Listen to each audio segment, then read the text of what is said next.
How to fix Facebook Professional Mode option not showing. If the Professional Mode option is not showing on your Facebook profile, here are the main reasons and how to fix it. First, understand this. Professional Mode is only available for personal Facebook profiles, not pages. If you're using a Facebook page, you won't see this option because pages already work in a professional format.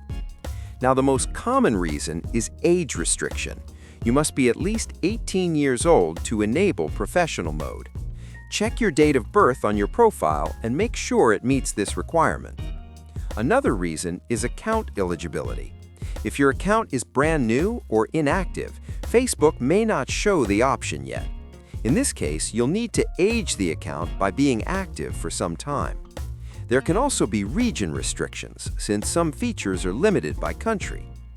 Next, make sure your Facebook app is updated. Outdated versions can hide Professional Mode. Also, some features may appear only on mobile or desktop, so check both. Once everything is correct, go to your profile, tap the three lines in the top right, scroll down, find Professional Access, tap Public Presence, and select Use Professional Mode. Follow the steps and finish the setup. That's how you fix the Facebook Professional Mode option not showing. If this helped, like the video and subscribe for more tutorials.